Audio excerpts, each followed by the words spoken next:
Hey, it's Kevin DeWitch here and welcome back to the Recording in a Home Music Studio course. In this video, we are going to talk about recording acoustic guitar.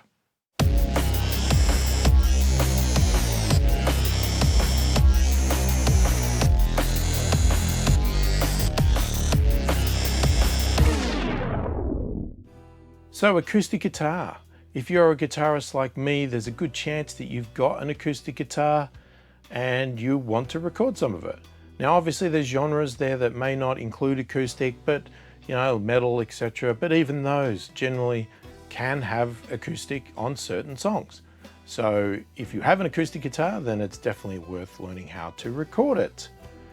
Now, depending on the acoustic you have, will depend on how you can record it.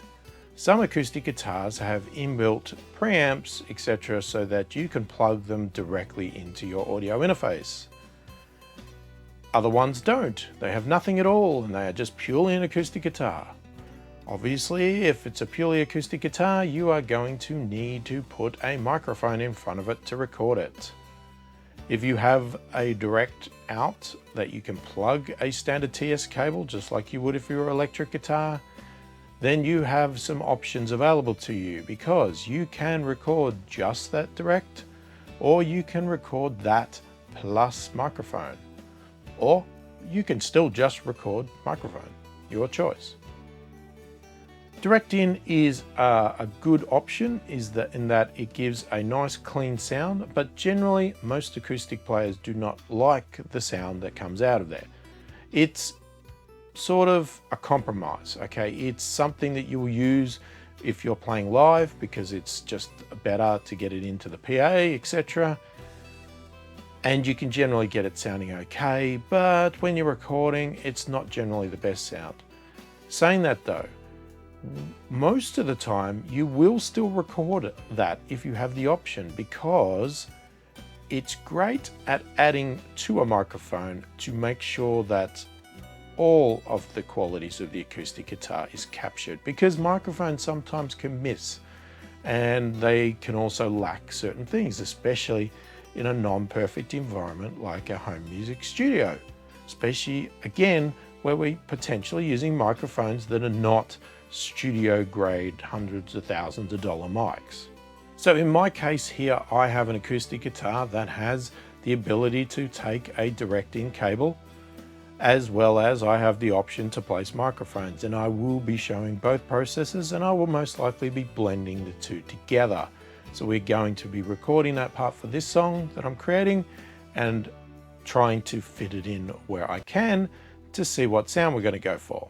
Now, some of these videos are going to sound a little bit repetitive at times because the same concepts apply across lots of instruments, and hopefully after we get through a few of them, you'll know exactly what I'm about to say. Acoustic guitar, not much different to a bass guitar, except there's more strings, different sound, but number one thing we want to do when we're going to start recording is replace the strings. Let's get some nice, crisp, clean, non-dead sounding strings on that acoustic guitar so it really sings and sounds the best that it possibly can. Now, I've never heard many people say that they love the sound of dead acoustic strings.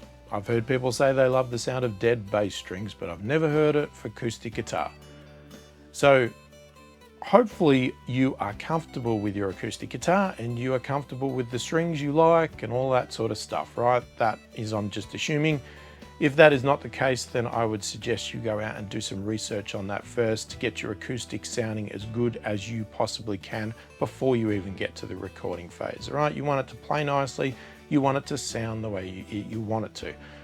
Lots of strings, different qualities out there, different brands. They all sound slightly different. They all have different textures, different thicknesses, etc. You need to get the ones that are going to make your acoustic guitar sound the way you want it to sound and to sound the best.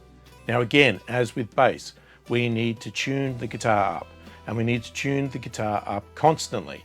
Obviously, when we put new strings on, one thing to be wary of, for new players, is that those strings are going to go out of tune quite a lot when they're brand new, right? We need to stretch them out. There's techniques to do that. So, you can look that up of how to restring a guitar, how to stretch them out things like that. You want to just play around with it for a day or two just to get them stretched out and get them locked in and comfortable with the tuning. But even once you've done that, every time you hit record, tune the guitar first, right? Again, we do not want any element in here to be out of tune if we can avoid it. So we want to be constantly tuning. Okay, so with our direct in, it's as simple as anything else that is a direct in. We're going to plug our cable into our jack on our acoustic guitar, and we are going to take it and plug it into our audio interface. We're going to set up our track. We're going to set our input to the right input for where our acoustic is plugged in, and we're going to make sure we're getting sound, and we are going to record it. Set our gain control, right? All of that standard practice, right? And we're going to go through that in the next part where I actually do it myself. Now with microphones, again, there is no rules with how to microphone an acoustic guitar. There are common practices, good starting places to take, but again, you need to find the best placement, not only of where the mics are, but where you sit in the room with the acoustic guitar. As I've talked about, how much room are you going to get sound? Are you in a dead spot? You're in a live spot? You're getting too much reverb? All that sort of stuff, acoustic treatment around you. Now there's lots of ways to mic, as I said, and different mics to use. I most likely will be recording an acoustic guitar with a condenser microphone. It's going to give me a brighter sound. It's going to cover and be more sensitive to my acoustic. But you can record them with dynamic microphones. You can record them with ribbons. I will try to show you a rough example of the different sounds you can get from them and the different placements. Okay, so the common placements here, I will show some on the screen in picture form here, might be to have the microphone sitting around pointed at the 12th fret. Or you may point it directly at the sound hole to get a more MIDI boomy sound. Or the bass of the guitar, down where the nice thick end is. That'll give you a really boomy sound. Now, another common place to do is to have your mic around the 12th fret, but point it towards the sound hole. So similar to what we were doing with a speaker cone, we start to get a good combination of getting some of the bass element in and a lot of the top end as well, and getting that good sweet combination there.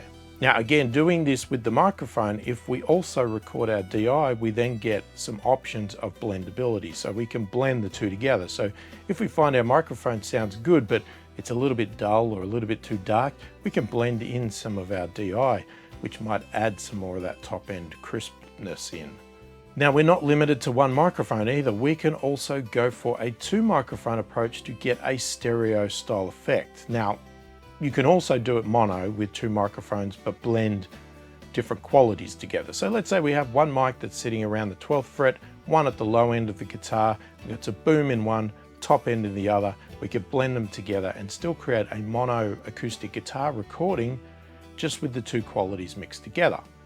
Alternatively, we do that same sort of approach, as they call like a spaced pair, or we can go for an XY pattern, and we can actually get a stereo sound. So in that case there, you're going to want the same microphone, 2 of the same microphones as a stereo pair, and they're going to be capturing slightly different sounds because they're going to point at different spots on the acoustic or in different directions, but it's going to give us a stereo so we can have our acoustic guitar a bit wider in our mix.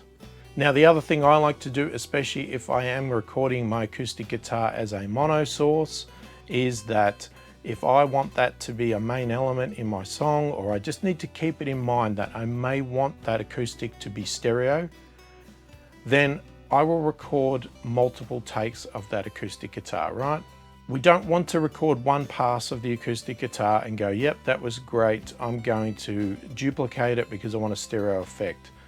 Because unless you do modifications to that other duplicate track, you're not going to get stereo. You're going to get still mono, just louder. We can do tricks to make it sound stereo, but the best approach is always, and I say this to anybody that ever comes to me for advice, is record multiple takes, and then you can take 2 takes and pan one left, pan one right, instantly you get a stereo effect, because humans cannot play exactly the same every time. You want to play as close to the same, but they're always going to be like even micro differences that you may not really hear, but when it comes to a recording, they will be different. Now, as with everything else with our microphones, we also need to obviously set our gain controls, have them plugged in, gain controls, whether we need the phantom power turned on, you need to determine that.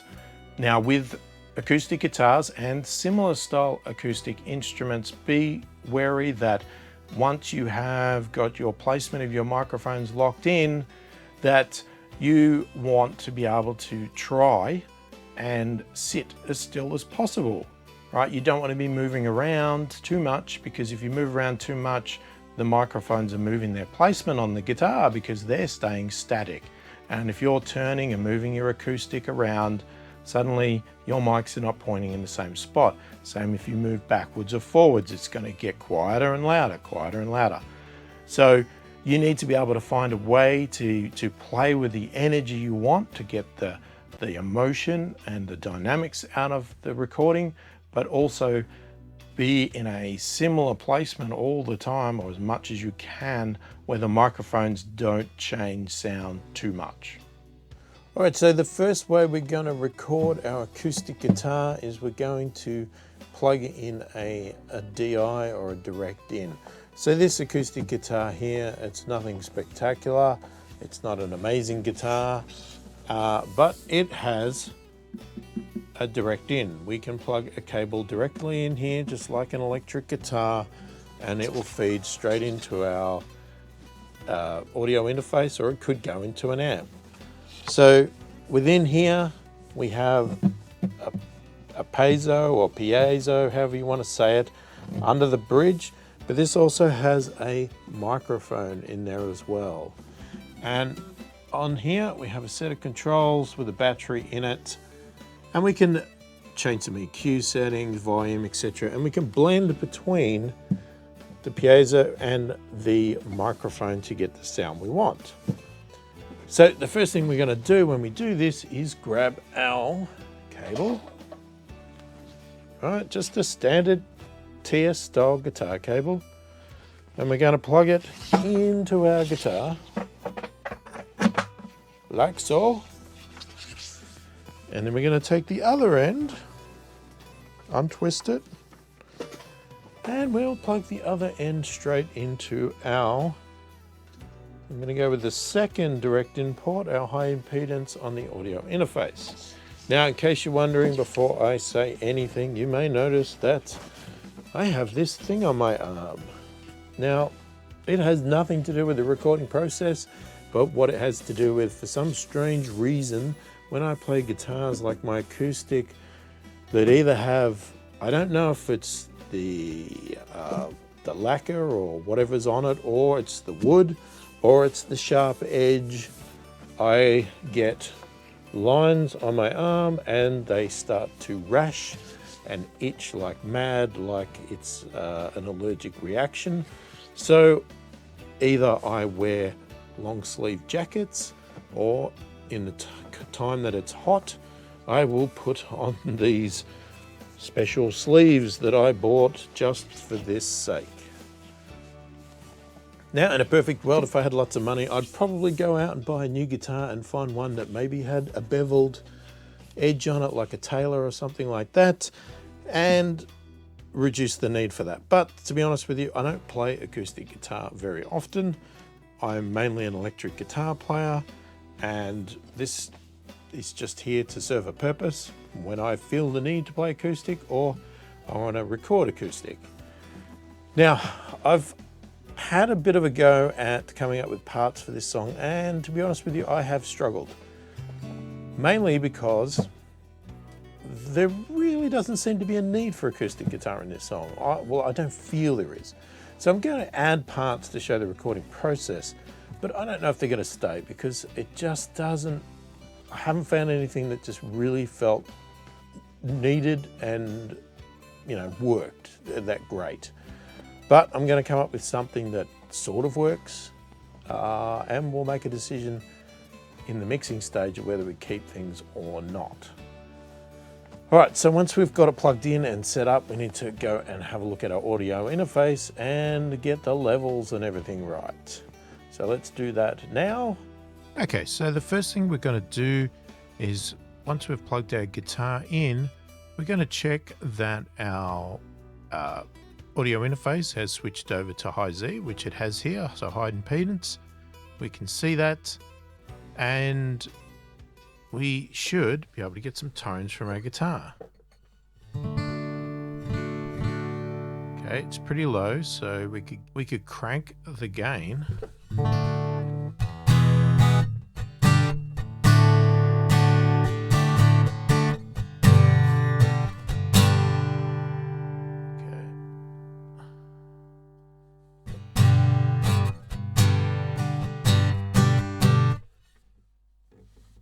Right, so we want to set it for our loud part here, but if we adjust some of our tones to on our acoustic guitar, so if I change my blend setting here, so if I just go to one side, the A side, that's fully to A, this one. Now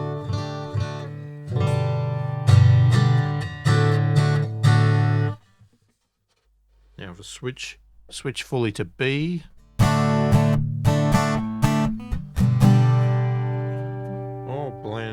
or blend anywhere in between.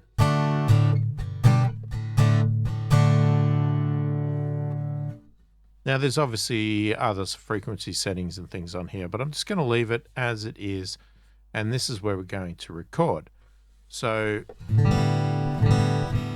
got our level correct. Now if we switch over to our song, what we're going to do is we're going to add a track. So it's an audio track because it's plugged in, you know, direct into our audio interface. So it's just like any other audio device that we've plugged directly in, like an electric guitar, whatever. We're going to pick DI because that's where I've plugged it into, and mono, and we're going to go to our guitar bus.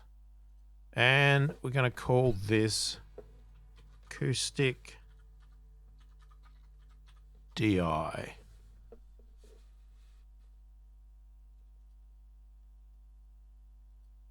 Okay, so we should get that up, and then we'll set the color, and we'll actually drag it into the folder. And now if we turn the monitor on, now we should be able to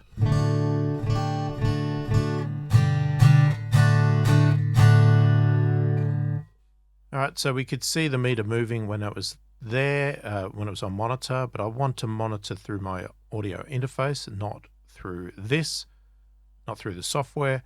So we're pretty much ready to record now. So we're going to start, and we'll try and come up with something here and record something down.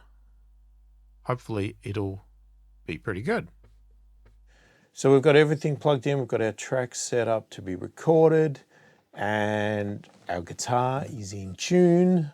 It has to be in tune. Make sure it's in tune. And we are now going to record. So we're going to put our headphones on because we don't have anything coming out of the speakers, just in preparation for the mic, plus because there is a mic inside. We don't want it picking up the music. We want it to be nice and clear. So we're going to put our headphones on and start recording.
All right, so we're going to stop there, and the reason for that is because we're going to look at doing microphones now. And the end of all of this, I am going to record microphone and my direct in at the same time.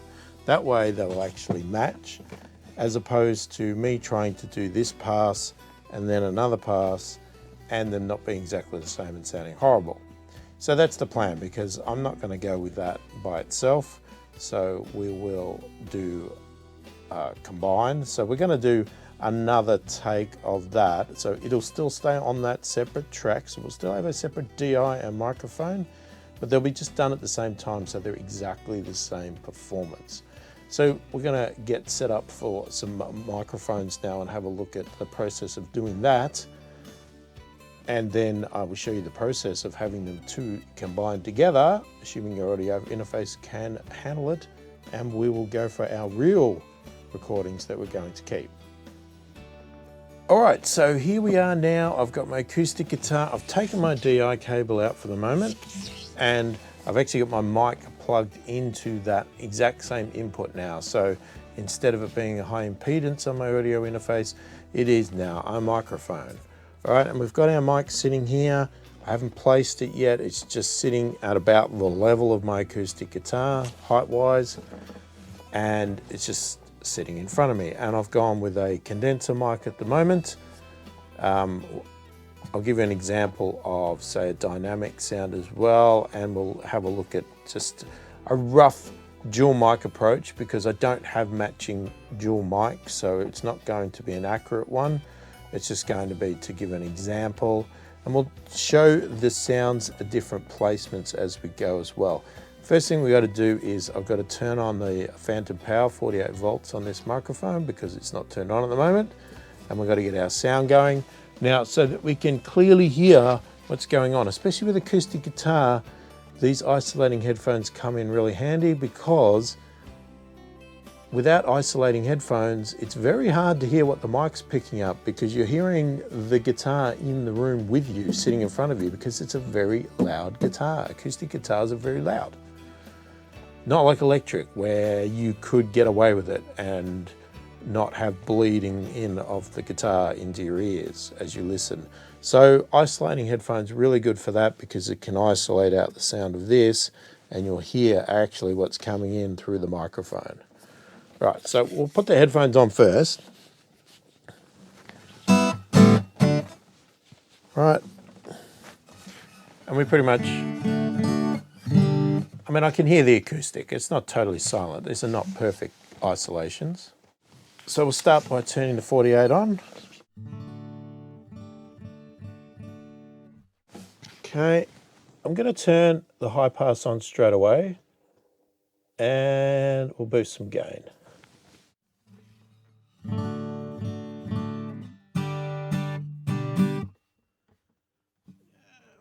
Plectrum here.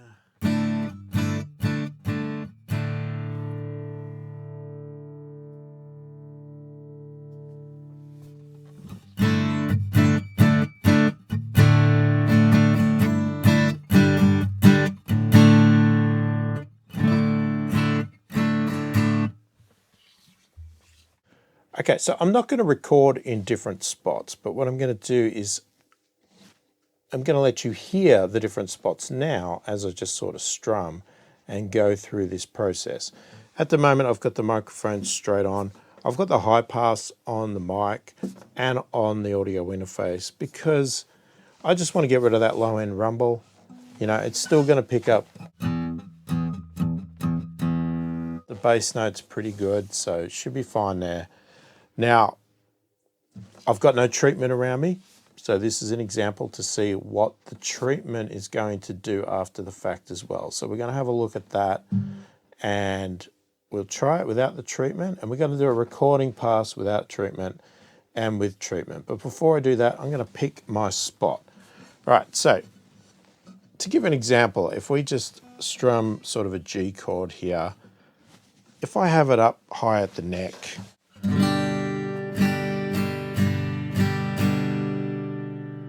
we move it about to the 12th fret, go to the sound hole, or if we go to the bottom, and then depending on how, and you can also go on an angle, if you want to angle your mic at the 12th sort of to the sound hole.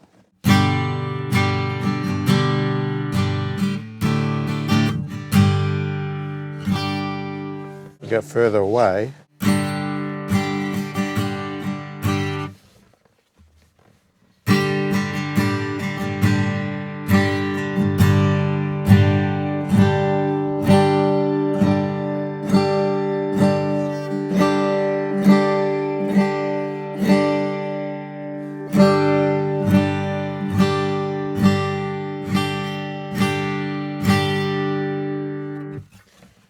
Now, unless you're going for a totally acoustic song, I would normally go to get the high pass filter, obviously to get the low end rumble out. Plus, I'd probably be aiming around the 12th for me. I don't want a lot of boom because that's where our bass is going to be. But as I said, if it was a purely acoustic only, then you might look at adding some more thickness in by putting the mic somewhere else, or dual miking, which we'll have a look at in a second. So that's obviously the placement. So I'm going to stick around here, probably have it slightly on an angle. I might turn the mic itself a bit.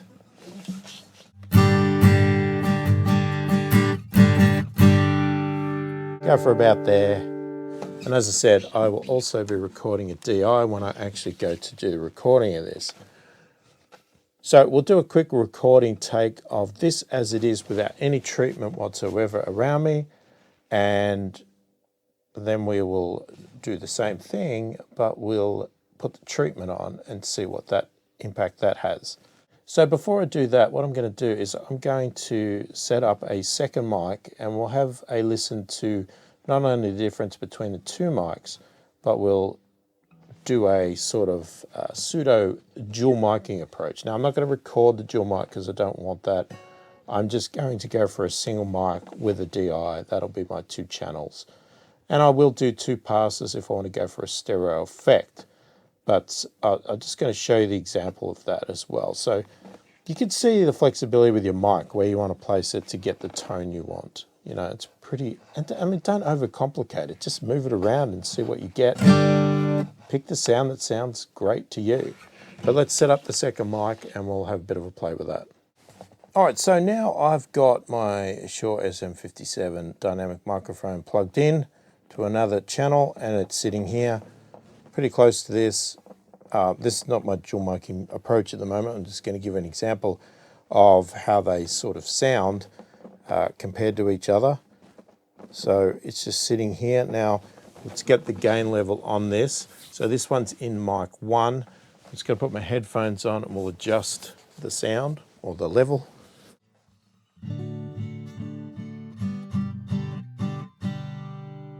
So I've got the other mic muted at the moment and just this one not muted. Pretty low volume. Okay, there we go, a bit lower.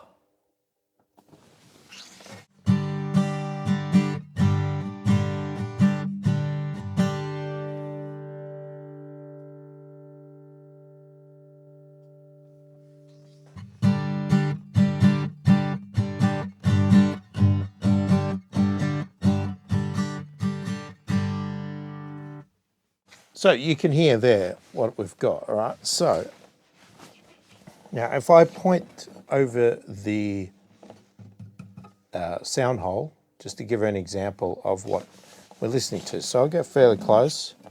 So here's a G chord and you're listening to the dynamic microphone.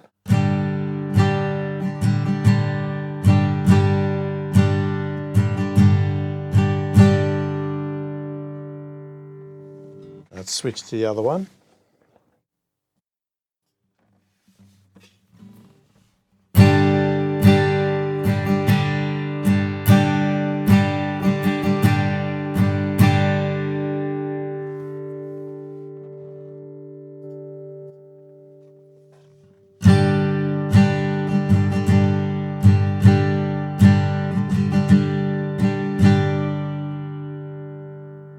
So you can hear there straight away that the condenser mic has a lot more clarity, top end, it's a lot more sensitive. This is a bit darker, a bit more MIDI, and it's not as sensitive. We've got to push it really high in gain control to get this up to level. Now, if we want to do sort of a dual miking approach, so let's say this condenser is going to be sitting around our 12th because we want it to get our top end clarity. So what I've done now is we'll say the condenser is sitting at around the 12th. We'll move it a little bit. About there. It's going to get our top end clarity, and then we're going to use our dynamic microphone here to get our sort of low end boom from here, okay? So we're on the dynamic now, so this is what it sounds like by itself.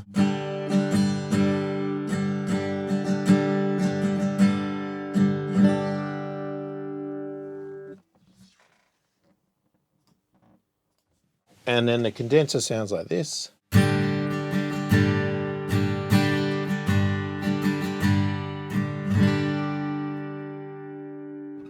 Now, if we add the two together, we could end up with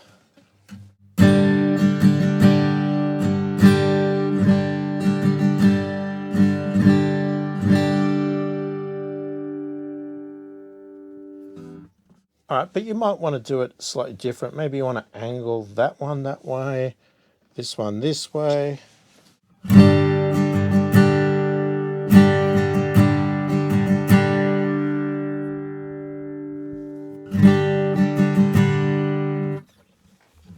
Or you can even get them, really close together.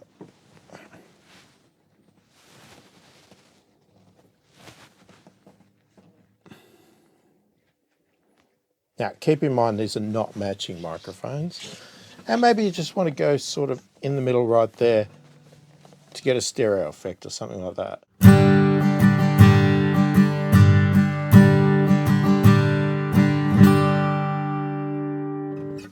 Now we've got it set for mono right now.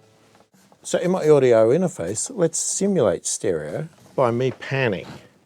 So I'm going to pan that one to the left and that one to the right. And now we'll see if we get a stereo effect.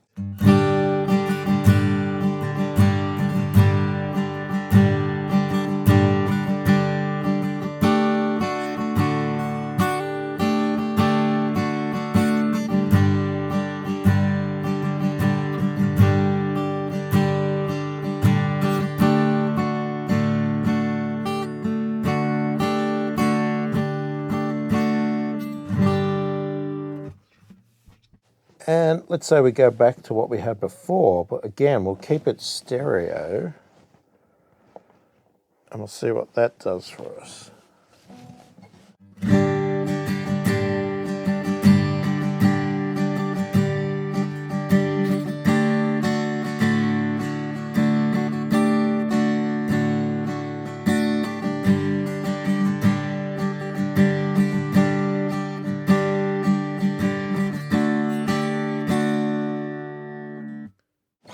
If we switch back to mono,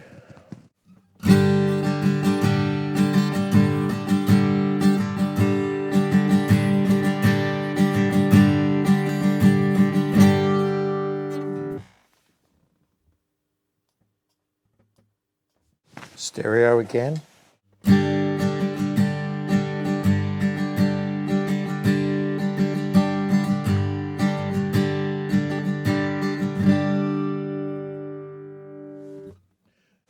So these are not the best headphones in the world, but I can hear how much better that sounds in stereo. Okay, it really does sound good in stereo in these. Whether it sounds good in proper good headphones, that's yet to be determined.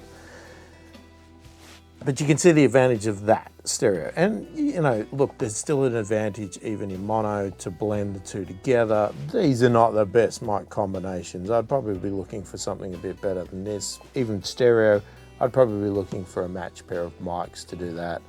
And working out your placement, you could see we could do a sort of XY pattern there. I couldn't really do it with these because of the different shapes, but you can get the idea that you could do an XY or like a spaced pair like I've got right here. And you could hear the stereo effect. It sounded quite good. Okay, but obviously different microphones can give you different textures, but you could hear there that there's nothing stopping you recording with the dynamic microphone if that's all you've got. Or if you've only got a condenser, you can record with that. Okay, this is the point I'm trying to get across in this home music studio, right? There is perfect ways to do things. Yes, there is. There's things that professional studios are going to do in the ideal world. And if you have tons of money and you have the time to learn and to buy all of the good stuff and lots of different mics, then go for it.